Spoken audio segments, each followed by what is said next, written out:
Hey there, and welcome to another edition of Edmonds This Week. It's been a minute, you guys. It's been a little busy, a little busy. It's okay. But I thought now that we're going into December, we just got through Thanksgiving, Christmas is around the corner, so our other handful of holidays coming. But then you know what happens after that 2026. And with 2026, we have some significant new leadership that's coming into the city of Edmonds. So I thought it would be good to do the final recap of the election results now that they've been finalized. It's in the books, it's done, all the county's been done, all the vetting's been done. We're going to go into it. So this is going to be a little interesting. And I will say that there's a lot of data, there's a lot of data points that I found interesting. And if you want to go to the Snohomish County website and go under elections, there is a plethora of different aspects of data that you can look at. So we're going to look at a couple of kind of county-wide data sets at first, and then we're going to go into the election results because I think it's important to be able to kind of see the two and also make what I think are some fair presumptions around what those county numbers show versus what the results were here in the city of Edmonds. So that's also going to involve me sharing my screen. So it's going to be a little bit of scrolling. You know, I didn't do the cuts that I usually would do and screenshots because it was just way too pixelated. And I don't want to do that to you guys. So I would say bear with me as I kind of scroll through some of these things, but hopefully it'll make sense to you what I'm trying to show you. So with that, I do want to jump first into the state level, the county level numbers. So again, when we look at just for Snohomish County, how ballots were returned. And again, close to 70% were done at drop boxes. And I would say the vast majority of even that number was either the day of or just the day before. So there's a lot of people that talk about why does it take more than a day to get everything counted? Well, if people are submitting them the same day that the election day is, then it's going to take some time. So that's what's going on with that. And then those that chose to mail theirs in, because we have that option, just a little bit over 30%.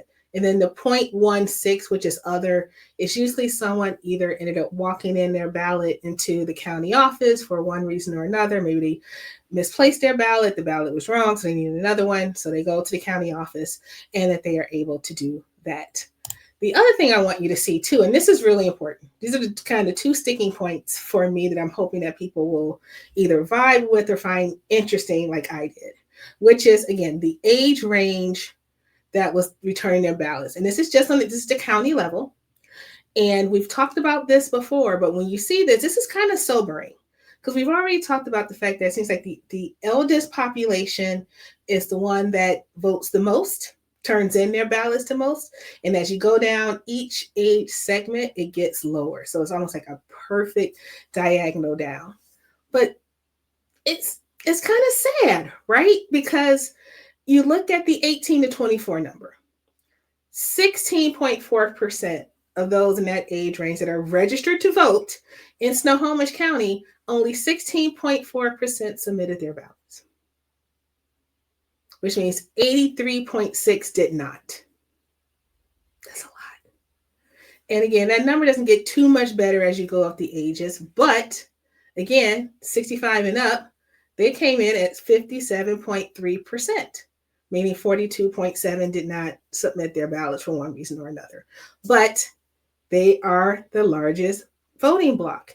And again, if you put them again with those that are 55 to 64, that's a powerful older adult voting bloc. And if there's anything that I hope people took away from this, whether they were campaigning for an individual or for a proposition or anything like that, is if you are not taking into account who your largest voting bloc is, who are the ones that are actually turning up to vote, if you're not tailoring your messaging to that voter bloc, you are not going to be successful. It's not fair, but it is what it is, right? So those are those two things. And we're going to come back to something else later. But now I want to go into the local elections and kind of where those final numbers have landed and who's going to be there. Now, I will tell you, the other thing that I have become obsessed with is undervotes. Now, I've always seen the undervotes and the overvotes on these, election tallies, and I really didn't pay attention to them. But it became a big focus of attention this year because of the county charter commission vote, right? Because this is the one time you can vote for 3 people and not just one.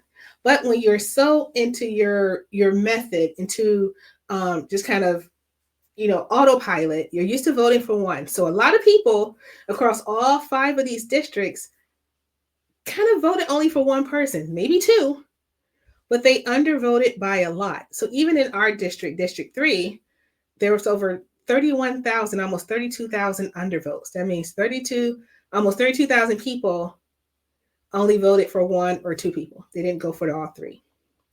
And I do find interesting that the top 3 vote getters for this, congratulations, Patrick, Janelle, and David. 2 of those 3 are Edmonds folks. And those 2 folks are also port commissioners. So I know a lot of people are like, wait, you can have more than one elected office in Washington State? Yes, you can.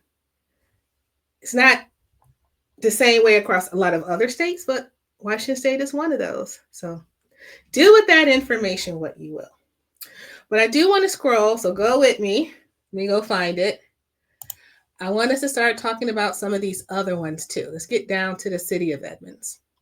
And again, it's those undervotes that really started to stick with me. So city of Edmonds, obviously we had 3 city council positions up. And so Chris Eck maintained her spot. Will Chin also maintained his, but he kind of sort of ran unopposed because Jessica Bachman pulled out of the race, but not before her name would be taken out the ballot. So there are still some people that still voted for her. They could have been protest votes or people that are just not paying attention. And there are some folks that say, hey, it's a woman's name, I'm going to vote. So that's what we do. And the same thing here is with Erica Barnett. Well, not the same thing. Then Erica Barnett is the new person coming on to council. So again, I'm looking at these undervotes and it's like 113, 220.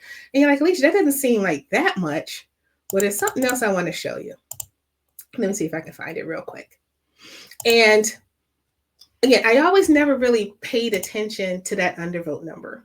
But as I've seen it grow across certain campaigns, certain election results, I was wondering, is this typical? Is this something? So I'm going to go down memory lane a little bit.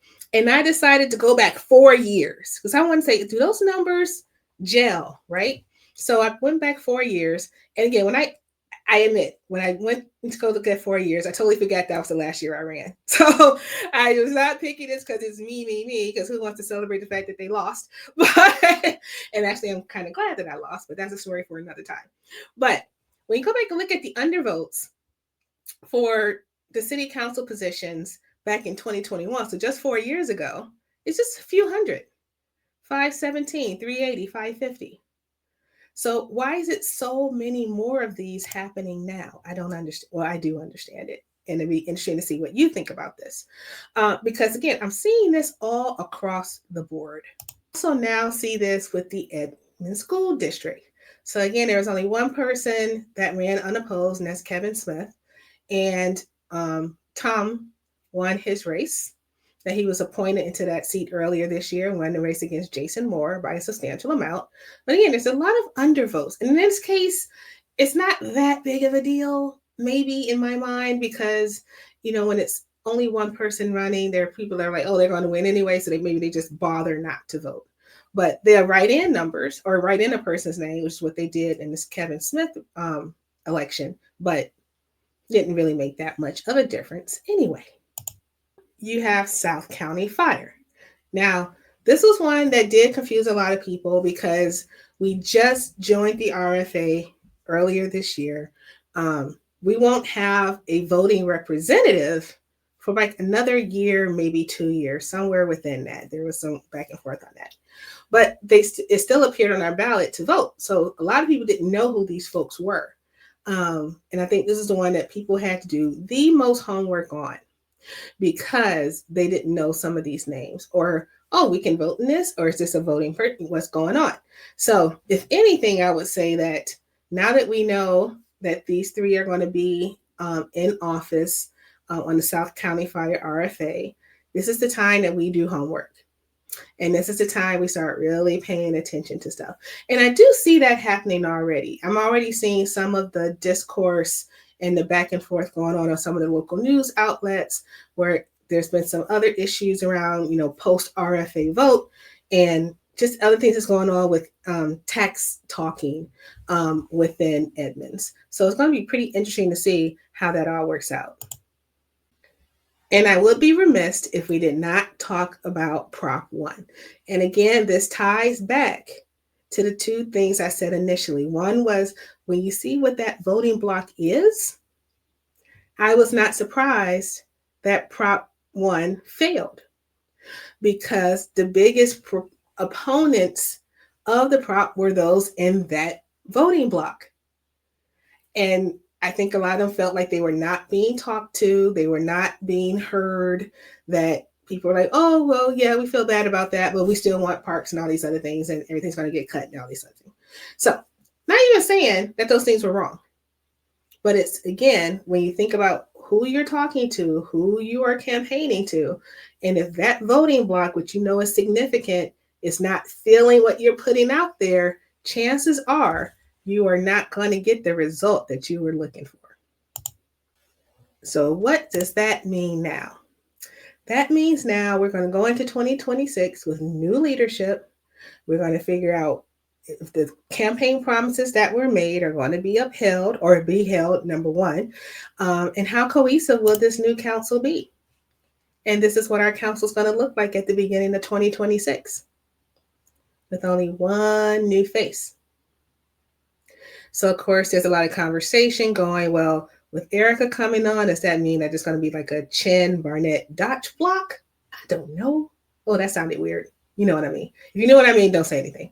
But it could be interesting to see how this all falls together. And if you've learned anything about people in elected office, is that one person can make every promise that they want to, but you need four to get something done. So it will be interesting to see how they all work together with now one new person on there. We still have the same mayor, and we still have a litany of tax-related issues to discuss, as well as some budgeting issues that need to be addressed. And now it's going to come to time as if the things that the Prop 1 folks that were for it, we're saying that these cuts are going to happen to services. Are we going to see that happening? Are we starting to see that happening? A little bit, but to what degree?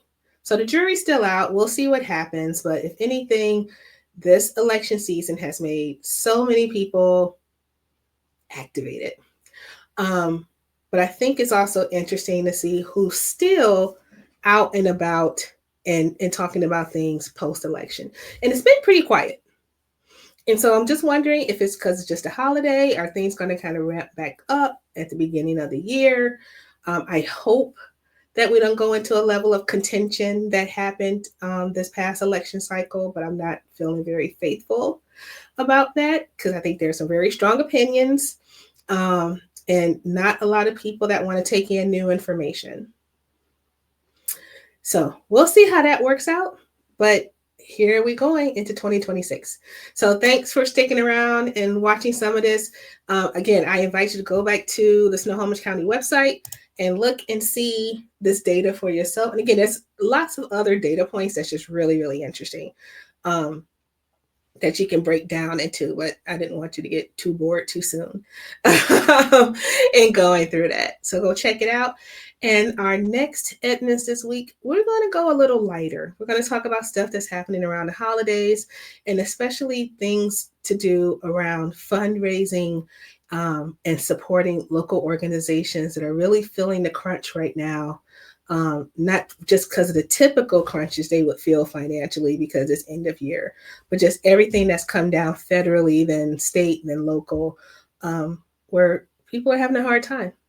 So we're going to try to figure out what's going on, what can we do to support others who have the means to make that support, and for those who need support, where you can go and be treated with dignity. So with that, thanks for watching, and we will talk to you maybe next week. Take care.